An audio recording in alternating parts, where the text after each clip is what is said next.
الحمد لله نحمده ونستعينه ونستغفره ونعوذ بالله من شرور أنفسنا ومن سيئات أعمالنا من يهده الله فلا مضل له ومن يضلله فلا هادي له وأشهد أن لا إله إلا الله وحده لا شريك له وأشهد أن محمدا عبده ورسوله أما بعد فإن خير الحديث كتاب الله وخير الهدي هدي محمد صلى الله عليه وسلم وشر الأمور محدثاتها وكل محدثة بدعة وكل بدعة ضلالة وكل ضلالة في النار.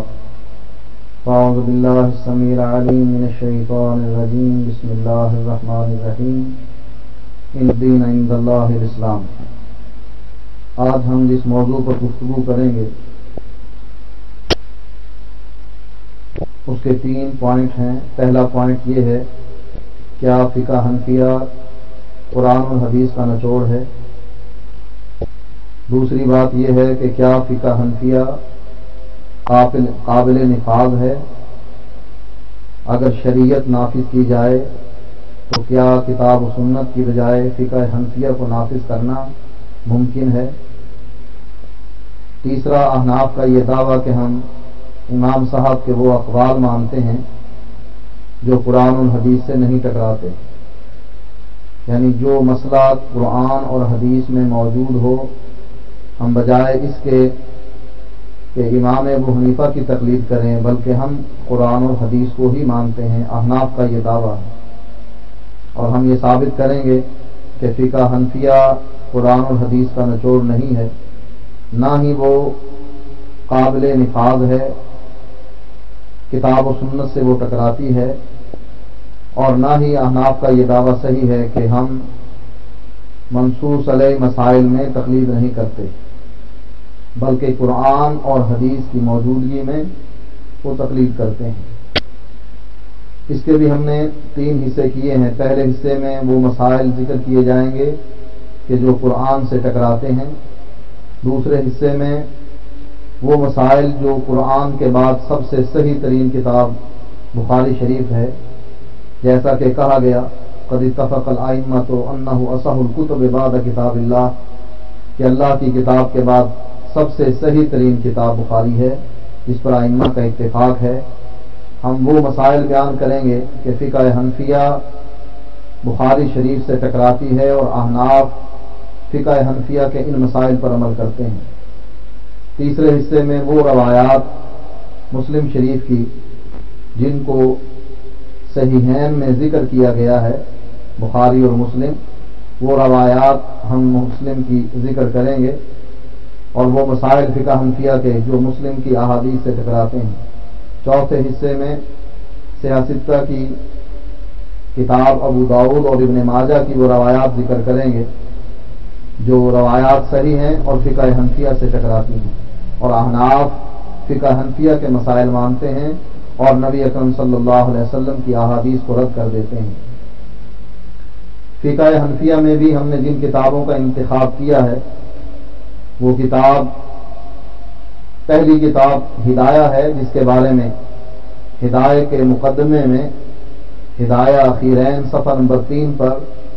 مصنف یہ لکھتا ہے ان الہدایۃ کالقرآن قد نسخت ما صنفوا قبلها فی الشرع من کتب، کہ ہدایہ قرآن کی مانند ہے، اس نے اپنے سے پہلے شریعت میں جتنی بھی کتابیں لکھی گئیں وہ تمام کی تمام منسوخ کر دی ہیں. جس طرح قرآن کا یہ مقام ہے کہ قرآن نے تورات اور انجیل کو منسوخ کر دیا ہے. اب کوئی شخص قرآن کے مقابلے میں تورات اور انجیل پر عمل کرے وہ شخص کافر ہے، مسلمان نہیں. جس طرح قرآن نے ان کتابوں کو منسوخ کر دیا،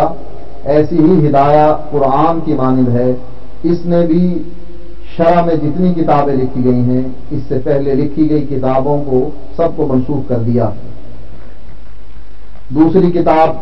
فتاوی عالمگیری ہے جو عالمگیر بادشاہ نے بہت سے علماء کو اکٹھا کر کے لکھوائی ہیں، اور اس کے بارے میں بھی مؤلف یہ لکھتا ہے کہ وَإِن يُؤَلِّفُوا كِتَابًا حَامِشًا لِظَاهِرِ الرَّوَایَاتِ التي اتفق عليها وافتى بها الفحول وَيَجْمَعُ فِيهِ مِنَ النَّوَادِرِ مَا تَلَقَّتْهَا الْعُلَمَاءُ بِالْقُبُولِ، کہ ایسی کتاب لکھی جائے جو ظاہر الروایات یعنی جو مفتہ بھی اقوال ہیں اس کے مطابق ہو اور جس پر اتفاق ہو، بڑے بڑے علماء جید علماء نے اس پر فتویٰ دیا ہو اور نایاب قسم کی چیزیں اس میں جمع کر دی گئی ہوں اور علماء نے اس کو قبول کیا ہو، یعنی یہ وہ کتاب ہے جو مفتہ بھی اقوال پر مشتمل ہے، ظاہر الروایات پر، اور اس پر فتویٰ دیا گیا ہے، علماء نے اسی کتاب پر اس کے جو اندر مسائل ہیں اس پر فتویٰ دیا ہے بڑے بڑے علماء نے، اور نایاب قسم کی چیزیں اس میں جمع کر دی گئی ہیں اور اس کتاب کو علماء نے قبول کیا ہے کہ لا یفوت الاحتیاط فی العمل والاجتناب عن الخطل والزلل، تاکہ عمل کرنے میں احتیاط کا پہلو فوت نہ ہو اور غلطیوں سے اجتناب کیا جائے، بچا جائے اس کتاب پر عمل کر کے۔ یہ عبارت فتاوی عالمگیری کی ہے، جلد نمبر 1 ہے اور صفحہ نمبر 3 ہے۔ تیسری کتاب رد المحتار علی در المختار، جلد نمبر 1 صفحہ نمبر 3 ہے۔ اس کے بارے میں مؤلف لکھتا ہے وَبَذَلْتُ الْجُهْدَ فِي بِيَانِ مَا هُوَ الْأَقْوَى وَمَا عَلَيْهِ الْفَتْوَى وَبِيَانِ الرَّاجِحِ مِنَ الْمَرْجُوحِ مِمَّا أُطْلِقَ فِي الْفَتَاوَى أَوِ الشُّرُوحِ مُعْتَمِدًا فِي ذَلِكَ عَلَى مَا حَرَّرَهُ الْأَئِمَّةُ الْأَعْلَامُ۔ وہ کہتے ہیں کہ میں نے محنت کی ہے جو قوی تر اقوال ہیں اس کے بیان کرنے میں، اور وہ اقوال ذکر کیے ہیں کہ جس پر فتویٰ ہے، اور میں نے مرجو کی بجائے راجح فتاوے ذکر کیے ہیں جن کو ترجیح دی گئی ہے، کیونکہ فتاویٰ اور شروع میں تو تمام کی تمام چیزوں کو ذکر کر دیا گیا ہے، لیکن میں نے ان میں سے راجح چن لیے ہیں اور جس پر بڑے بڑے علماء کا اعتماد ہے اس کو میں نے یہاں ذکر کیا۔ رد المختار علی در المختار، جلد نمبر 1 صفحہ نمبر 3۔ اسی کے بارے میں مؤلف لکھتے ہیں فَإِنِّي أَرْوِيهِ عَنْ شَيْخِنَا الشیخ عبد النبی، کہ میں روایت کرتا ہوں اپنے شیخ سے، میرے وہ شیخ جن کا نام عبد النبی ہے الخلیلی۔ یہاں اس بات کی طرف بھی آپ کی توجہ رہے کہ عبد النبی نام رکھنا یعنی نبی کا بندہ ان کے نزدیک جائز ہے، جیسا کہ فیض الباری جلد نمبر 3 صفحہ نمبر 287 پر انور شاہ کاشمیری لکھتے ہیں کہ عبد العزا نام رکھنا حرام ہے، عزا بت کا نام ہے اس لیے یہ تو حرام ہے، لیکن عبد النبی نام مکروہ ہے، حرام نہیں، یعنی ناپسندیدہ ہے، حرام نہیں ہے، اور عبد المطلب نام جو ہے وہ جائز ہے۔ اسی طریقے سے حاجی امداد اللہ مہاجر مکی وہ ذکر کرتے ہیں، اور کتاب ہے امداد المشتاق، صفحہ نمبر ہے 93۔ حاجی امداد اللہ مہاجر لکھتے ہیں فرمایا کہ چونکہ حضرت صلی اللہ علیہ وسلم واصل بحق ہیں، عباد اللہ کو عباد الرسول کہہ سکتے ہیں، یعنی اللہ کے بندوں کو رسول کا بندہ کہہ سکتے ہیں، جیسا کہ اللہ تعالیٰ فرماتا ہے قُلْ يَا عِبَادِي الَّذِينَ أَسْرَفُوا عَلَىٰ أَنفُسِهِمْ، مرجع ضمیر متکلم حضرت صلی اللہ علیہ وسلم ہے، یعنی قرآن کی جو یہ آیت ہے جس میں اللہ تعالیٰ یہ بات کہتا ہے قُلْ يَا عِبَادِي، اے میرے بندو، الذین وہ بندو اسرفوا علی انفسہم جنہوں نے اپنی جان پر ظلم کیا ہے۔ یہاں اللہ تعالیٰ اپنے بندوں کو مخاطب کر رہا ہے، اور یہاں عبادی سے مراد اللہ کے بندے ہیں جنہوں نے گناہ کیے ہیں اور اپنی جانوں پر ظلم کیا ہے۔ لیکن حاجی امداد اللہ مہاجر مکی کہتے ہیں کہ یہ جو ضمیر ہے عبادی میں، یہ حضرت صلی اللہ علیہ وسلم کی طرف ہے، کہ یعنی اللہ کے نبی یہ کہہ رہے ہیں یا عبادی، اے میرے بندو۔ مولانا اشرف علی تھانوی صاحب فرماتے ہیں، مولانا اشرف علی صاحب نے فرمایا کہ قرینہ بھی انہی معنی کا ہے۔ آگے فرماتا ہے لا تقنطوا من رحمت اللہ،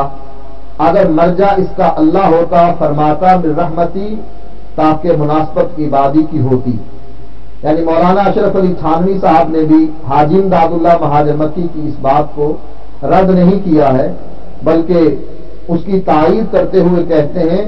کہ قرینہ بھی انہی معنی کا ہے کہ عبادی میں اللہ کے بندوں کی بجائے نبی کا بندہ یہاں ترجمہ کرنا صحیح ہے، کیونکہ اللہ کے نبی یہ کہہ رہے ہیں اے میرے بندو لا تقنطوا من رحمت اللہ کی رحمت سے نا امید نہ ہو جانا۔ اشرف علی صاحب کہتے ہیں کہ اگر یہاں یہ معنی مراد لیا جائے کہ اللہ کے بندو، یہاں اللہ یہ کہہ رہا ہے کہ اے اللہ کے بندو اپنی جانوں پر جنہوں نے ظلم کیا ہے اللہ کی رحمت سے نا امید نہ ہو جانا، رحمت اللہ کی بجائے من رحمتی ہوتا کہ اے بندو جنہوں نے اپنی جان پر ظلم کیا ہے میری رحمت سے نا امید نہ ہو جانا۔ تو اس سے یہ پتہ لگتا ہے کہ اشرف علی تھانوی صاحب اور حاجی امداد اللہ مہاجر مکی صاحب کا بھی یہ عقیدہ ہے کہ بندوں کو رسول کا بندہ کہا جا سکتا ہے۔ اسی طریقے سے امام ابو حنیفہ رحمۃ اللہ علیہ کے بارے میں کتاب المجروحین جلد نمبر 3 صفحہ نمبر 73 پر جو ابو حاتم کی کتاب ہے اس میں امام ابو حنیفہ سے یہ بات مروی ہے، یحییٰ ابن حمزہ اور سعید بن عبدالعزیز کہتے ہیں سمعنا ابا حنیفہ یقول، ہم نے امام ابو حنیفہ رحمۃ اللہ علیہ کو یہ کہتے ہوئے سنا لو ان رجلا عبد هذا البغل، اگر کوئی شخص اس خچر کی عبادت کرتا ہے تقربا بذلک الی اللہ جل وعلا، اور وہ اللہ کا تقرب چاہتا ہے اس عبادت کے ذریعے،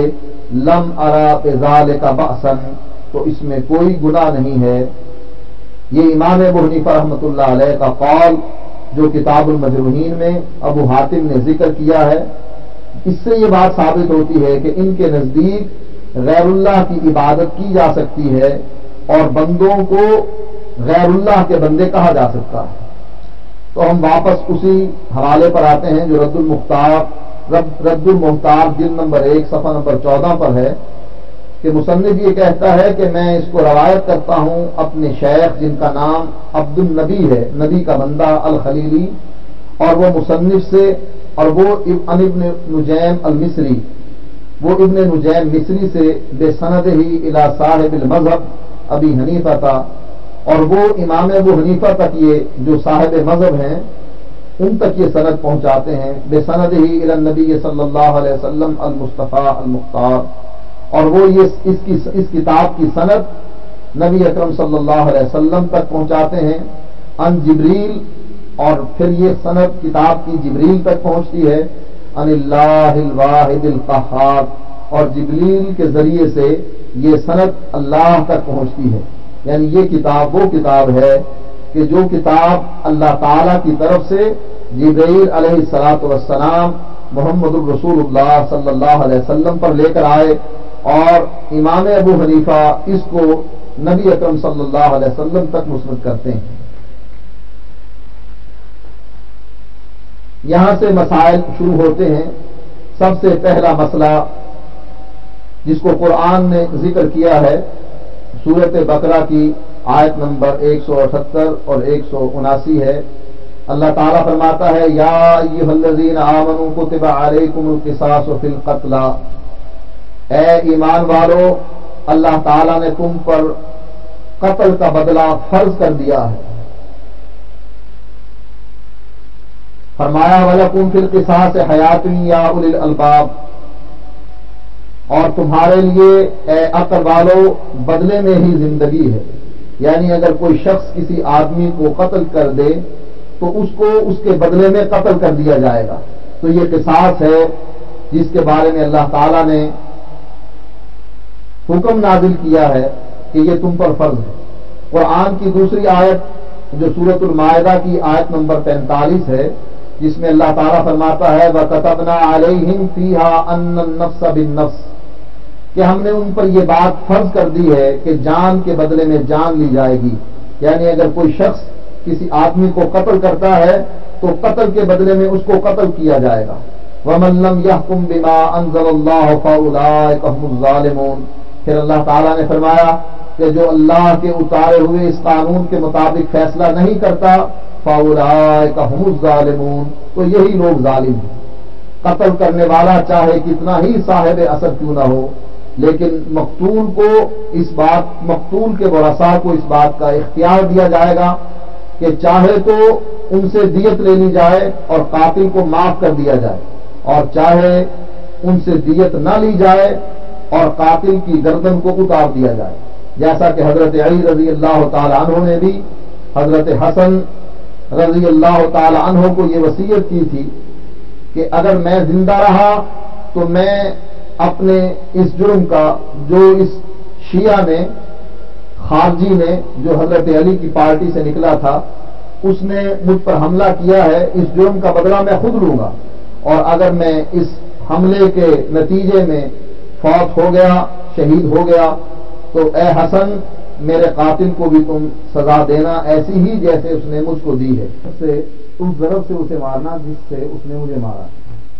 تو یہاں سے بھی بات معلوم ہوتی ہے۔ اسی طریقے سے شاہ فیصل کے زمانے میں ان کے بھتیجے نے شاہ فیصل کو جب قتل کیا ہے تو اس صورت میں بھی بدلہ لیا گیا، چاہے شاہی خاندان کا وہ فرض تھا لیکن یہ قصاص فرض تھا، اس کی دیت نہیں لی گئی بلکہ اس کے بدلے میں ان کے بھتیجے کو قتل کیا گیا۔ لیکن فقہ حنفیہ میں ہدایہ جس کے بارے میں ہم بتلا چکے ہیں کہ اس کا کیا مقام ہے ان کے نزدیک، اس میں یہ ذکر ہے قال ومن غرق صبیا او بالغا فی البحر فلا قصاص عند ابی حنیفہ۔ امام ابو حنیفہ کے نزدیک اگر کوئی شخص کسی بچے یا بالغ کو پانی میں، سمندر میں، دریا میں ڈبو کر مار دیتا ہے فلا قصاص عند ابی حنیفہ، امام ابو حنیفہ کے نزدیک اس سے قصاص نہیں لیا جائے گا۔ یعنی اگر کوئی شخص کسی بچے یا بالغ کو دریا میں ڈبو کر، سمندر میں ڈبو کر یا پانی میں ڈبو کر قتل کر دے تو قتل کے بدلے میں اس آدمی کو قتل نہیں کیا جائے گا۔ یہ مسئلہ صریحاً قرآن کے خلاف ہے۔ قرآن کی آیت جو سورت بقرہ اور دوسری آیت جو سورت مائدہ میں موجود ہے اس کے خلاف ہے۔ یہ مسئلہ ہدایہ اخیرین صفحہ نمبر 562 پر موجود ہے۔ اسی طریقے سے قتل کے مختلف طریقے جو احناف نے لوگوں کو سکھائے ہیں کہ کس طریقے سے قتل کیا جائے اور پھر قصاص سے بچا جائے، اس میں سے ایک طریقہ فتاوی عالمگیری جلد نمبر 6 صفحہ نمبر 6 پر موجود ہے۔ وَإِذَا سَقَى رَجُلًا سَمًّا فَمَاتَ مِنْ ذَلِكَ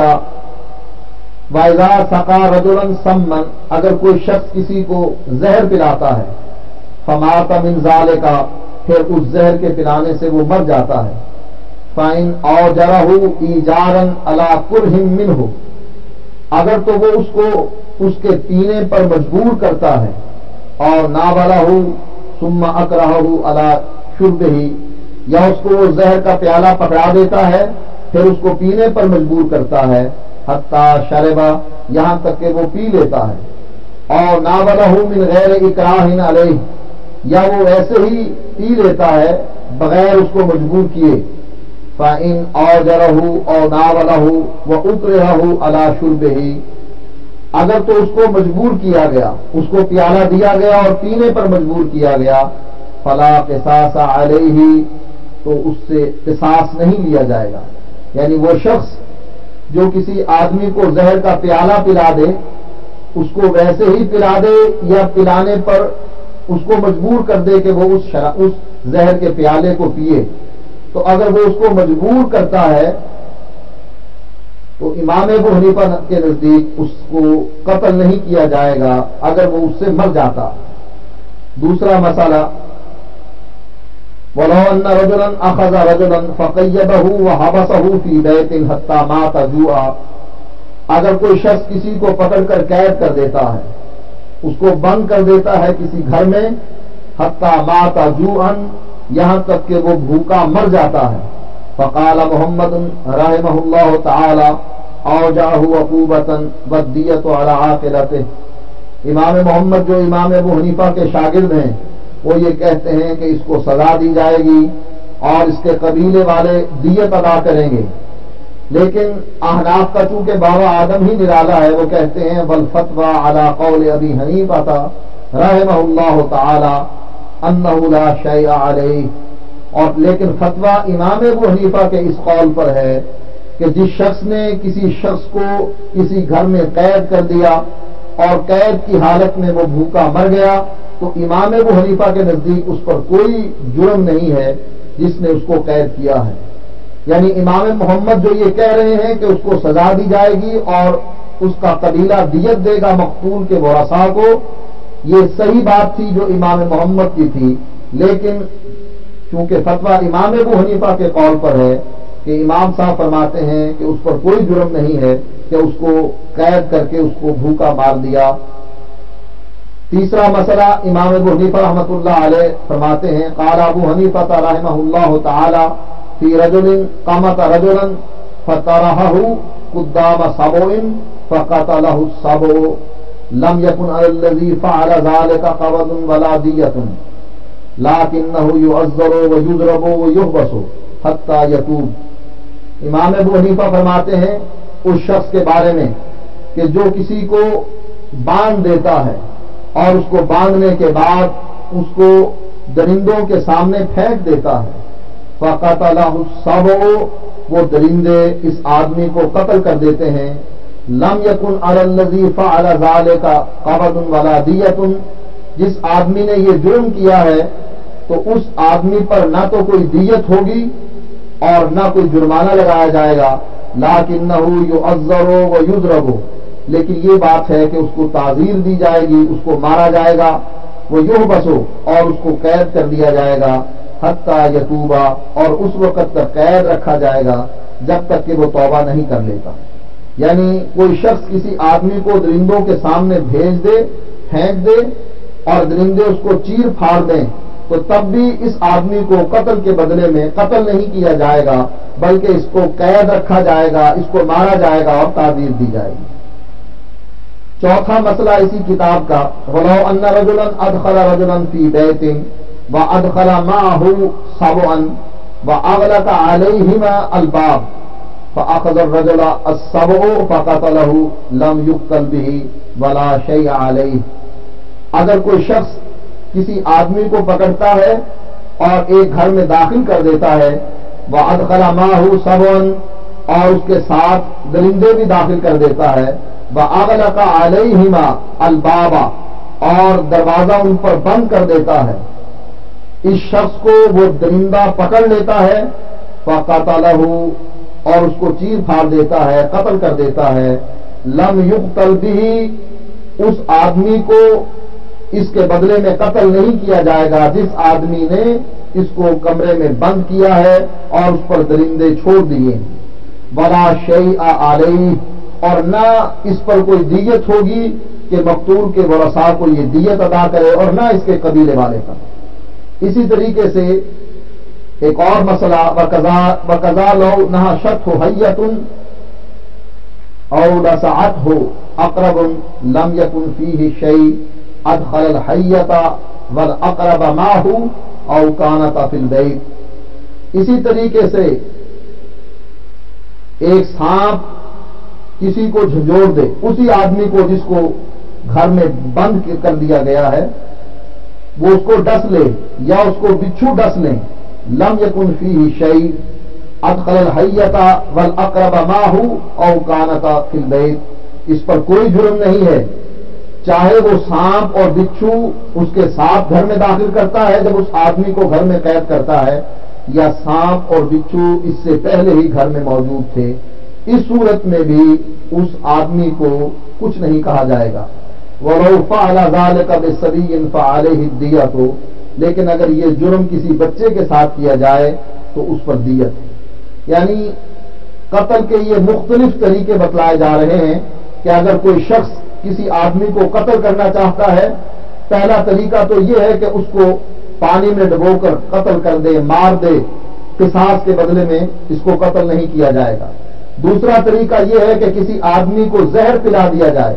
اس کو زہر کے پینے پر مجبور کر دیا جائے، تب بھی اس پر کوئی قصاص نہیں ہے. تیسرا طریقہ یہ ہے کہ کسی آدمی کو کسی گھر میں بند کر دیا جائے اور اس کو کھانے پینے کے لیے کچھ نہ دیا جائے. اور وہ حدیث آتی ہے نبی اکرم صلی اللہ علیہ وسلم کے زمانے میں ایک عورت نے ایک بلی کو قید کر دیا، باندھ دیا، کھانے پینے کو کچھ نہ دیتی تھی، وہ بلی بھوکی مر گئی۔ نبی اکرم صلی اللہ علیہ وسلم فرماتے ہیں کہ اس عورت کو اس بلی کے مرنے کی وجہ سے کہ اس نے اس کو باندھ کر مارا ہے، عذاب دیا گیا جہنم کا۔ تو یہاں ایک شخص جو اشرف المخلوقات میں سے ہے، اس میں سے اگر ایک شخص کو کوئی گھر میں قید کر کے بھوکا مار دیتا ہے تو امام ابو حنیفہ کے نزدیک اس پر کوئی گناہ نہیں ہے، کوئی دیت نہیں لی جائے گی، کوئی قصاص نہیں ہوگا، اور امام محمد کہتے ہیں کہ اس کو سزا دی جائے گی اور اس کے قبیلے والے پر دیت ہے۔ یہاں امام محمد کے صحیح مسئلے کو جو کتاب و سنت سے ملتا ہے، ٹکراتا نہیں ہے، اس کو چھوڑ دیا گیا ہے، اور وہ الٹ مسئلہ امام ابو حنیفہ کا مان لیا جاتا ہے کہ جس پر کہا جاتا ہے کہ کوئی چیز نہیں ہے، اس پر کوئی دیت نہیں ہے، کوئی قصاص نہیں ہے۔ تیسرا طریقہ قتل کرنے کا کہ کسی آدمی کو پکڑ کے درندوں کے سامنے پھینک دیا جائے، وہ درندے اس کو چیر پھاڑ دیں، اس کو قتل کر دیں، تو زیادہ سے زیادہ جس آدمی نے اس کو پھینکا ہے اس کو مارا جائے، اس کو تعزیر دی جائے اور اس کو قید کر دیا جائے۔ کب تک قید رکھا جائے؟ جب تک کہ وہ توبہ نہیں کر لیتا۔ چوتھا طریقہ یہ کہ آدمی کسی کو باندھ کر کسی کو کسی گھر میں داخل کرے اور اس میں درندے چھوڑ دے، بچھو چھوڑ دے، سانپ چھوڑ دے، وہ اس کو ڈس لیں، چیر پھاڑ دیں۔ وہ بچھو یا سانپ گھر میں پہلے ہی سے موجود ہو یا وہ آدمی اس آدمی کے ساتھ ان بچھوؤں کو اور سانپوں کو داخل کرتا ہے، تب بھی کوئی سزا نہیں ہے۔ لیکن اگر بچے کے ساتھ یہ حرکت کی جائے تو اس کے قبیلے پر صرف دیت ہوگی۔ یہ مسئلہ نبی اکرم صلی اللہ علیہ وسلم کی اس حدیث سے بھی ٹکراتا ہے جس میں نبی اکرم صلی اللہ علیہ وسلم کو ایک یہودی عورت خیبر کے موقع پر ایک ایسی بکری پیش کرتی ہے جو بھنی ہوئی ہے اور جس میں اس نے زہر ملا رکھا ہے۔ نبی اکرم صلی اللہ علیہ وسلم جب اس بکری کے گوشت کو کھاتے ہیں تو بکری کا گوشت آپ کو اطلاع دے دیتا ہے کہ مجھ میں زہر ملایا گیا ہے۔ نبی اکرم صلی اللہ علیہ وسلم اس عورت کو بلاتے ہیں۔ گوشت کھانے سے بشر بن برا بن معرور الانصاری فوت ہو جاتے ہیں۔ فارسل الی الیہودیۃ،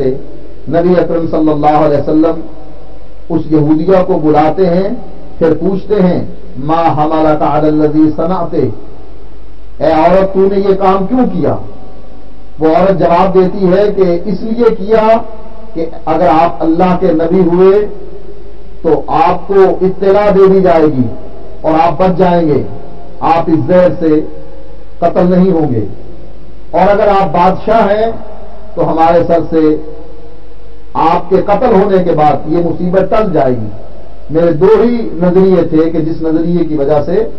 میں نے یہ زہر ملایا تھا۔ نبی اکرم صلی اللہ علیہ وسلم نے جب اس یہودن کی یہ بات سنی تو اس کو کچھ نہ کہا، بلکہ فرمایا، ایک روایت میں ہے ما کان اللہ لیسلطک علی ذلک، اللہ تعالیٰ تمہیں اس بات کی توفیق نہیں دے گا کہ تم مجھ کو اس طریقے سے قتل کرو۔ لیکن فمات بشر بن البراء، جب بشر بن برا فوت ہو گئے اس زہر کھانے کی وجہ سے، نبی اکرم صلی اللہ علیہ وسلم نے حکم دیا، فامر بها رسول اللہ صلی اللہ علیہ وسلم فقتلت، نبی اکرم صلی اللہ علیہ وسلم نے حکم دیا، اس عورت کو قتل کر دیا گیا کہ اس نے زہر ملایا تھا۔ بکری بھنی ہوئی، اس کے اندر اللہ کے نبی کو اطلاع مل گئی، لیکن بشر بن برا جو ہیں وہ فوت ہو گئے یہ گوشت کھانے کی وجہ سے۔ یہ حدیث ابو داؤد رقم الحدیث ہے 4511۔ یہ مسئلہ بھی فقہ حنفیہ کا نبی اکرم صلی اللہ علیہ وسلم کی اس حدیث سے ٹکراتا ہے۔ دوسرا مسئلہ جو قرآن سے ٹکراتا ہے، اللہ فرماتا ہے انما الخمر والمیسر والانصاب والازلام رجس من عمل الشیطان فاجتنبوہ، اے لوگوں شراب اور جوا، ستان اور تیر، رجس من عمل الشیطان، یہ شیطانی عمل ہے، رجس ہے، ناپاک ہے، فاجتنبوہ، اس سے اجتناب کرو۔ سورت مائدہ آیت نمبر 90، اس میں اللہ تعالیٰ نے شراب کو، جوئے کو، ستان کو اور تیر کو نجس کہا ہے اور شیطانی عمل کہا ہے اور اس سے رکنے کا حکم دیا ہے۔ شراب مختلف مراحل میں حرام ہوتی ہے۔ پہلے مرحلہ تھا کہ مسلمان شراب پیتے تھے، بتلا دیا گیا تھا فیہما اسم کبیر و منافع للناس، اس میں گناہ ہے اور لوگوں کے لیے منافع بھی ہے، صرف یہ کہا گیا تھا، ان کو روکا گیا تھا کہ جو گناہ ہے وہ منافع سے زیادہ برا ہے۔ پھر نماز کے موقع پر شراب پینے سے منع کر دیا گیا تھا۔ لا تقربوا الصلاۃ، تم اس حالت میں کہ جب تم نشے میں ہو نماز کے قریب نہ جاؤ، کیونکہ بعض صحابہ نے قرآن کی تلاوت نماز میں کی اور غلط کی، اس لیے منع کر دیا۔ صحابہ نماز پڑھنے سے پہلے شراب نہیں پیتے تھے، اس کے علاوہ مختلف وقتوں میں شراب پی لیا کرتے تھے۔ آخری مرتبہ جو شراب کی حرمت نازل ہوئی وہ اسی آیت کے ذریعے سے کہ اللہ تعالیٰ نے ان چیزوں کو رجس کہا، شیطانی عمل کہا اور حکم دیا فاجتنبوہ، اس سے رک جاؤ۔ دوسری آیت میں فرمایا فہل انتم منتہون، آیت نمبر 91 ہے، کیا تم اس کام سے رکتے ہو یا نہیں؟ سب صحابہ نے کہا کہ اللہ ہم رک گئے۔ حدیث میں آتا ہے حضرت ابو ہریرہ رضی اللہ تعالی عنہ کو اس آیت کے اترنے کے بعد مدینے میں اعلان کروانے کے لیے اللہ کے نبی نے بھیجا کہ ابو ہریرہ جاؤ مدینے کی گلیوں میں اعلان کر دو کہ اللہ تعالیٰ نے شراب کو حرام قرار دیا ہے۔ حضرت ابو ہریرہ مدینے کی گلیوں میں پھرے اور اعلان کیا کہ آج سے شراب حرام ہے۔ وہ صحابہ جو اس وقت شراب پی رہے تھے اور انہوں نے جام اپنے ہاتھ میں پکڑے ہوئے تھے، وہ جام وہیں الٹ دیے اور وہ شراب کے مٹکے توڑ دیے اس حکم کے اترنے کے بعد کہ اللہ تعالیٰ نے شراب کو حرام قرار دیا، اور شراب مدینے کی نالیوں میں ایسے بہی جیسے برسات میں بارش کا پانی بہتا ہے۔ یہ اسلامی حکم ہے شراب کی حرمت کا، اور نبی اکرم صلی اللہ علیہ وسلم نے فرمایا قیامت کے قریب لوگ شراب پیئیں گے اور شراب کے مختلف نام رکھ لیا کریں گے، جیسے کوئی روح افزا کا نام، شراب کا نام روح افزا رکھ دے تو اصل میں وہ شراب ہے، حرام ہے، چاہے اس کا نام روح افزا ہی رکھ دیا گیا ہے۔ یہ طریقہ ہوگا ان لوگوں کا کہ شراب کے مختلف نام رکھ دیں گے اور شراب کو حلال کر دیں گے۔ فقہ حنفیہ میں ہدایہ اخیرین صفحہ نمبر 493 کہتے ہیں ما یتخذ من الحنطۃ والشعیر والاصل والذرۃ حلال عند ابی حنیفہ ولا یحد شاربہ عنده وان سکر منہ۔ ما یتخذ من الحنطۃ، وہ جو شراب بنائی جائے گندم سے، والشعیر اور جو سے، والاصل اور شہد سے، والذرۃ اور مکئی سے، حلال حلال ہے عند ابی حنیفہ، امام ابو حنیفہ کے نزدیک، اور اس کے پینے والے کو حد نہیں لگائی جائے گی، وَإِن سَكَرَ مِنْهُ، اگرچہ ان 4 چیزوں کی شراب پینے سے اس میں نشہ ہی پیدا ہو جائے گا۔ احناف کے نزدیک 2 چیزوں کی شراب، کھجور اور انگور کی شراب حرام ہے اور اس کا 1 قطرہ بھی حرام ہے، لیکن 4 چیزوں کی شراب حلال ہے جو گندم، جو، شہد اور مکئی پر مشتمل ہے۔ کوئی آدمی شراب پیتا رہے، اگر اس کو نشہ بھی ہو جائے گا تب بھی اس کو سزا نہیں دی جائے گی۔ اسی طریقے سے اسی صفحے پر یہ بات موجود ہے وَنَبِيذُ التَّمْرِ وَالزَّبِيبِ إِذَا طُبِخَ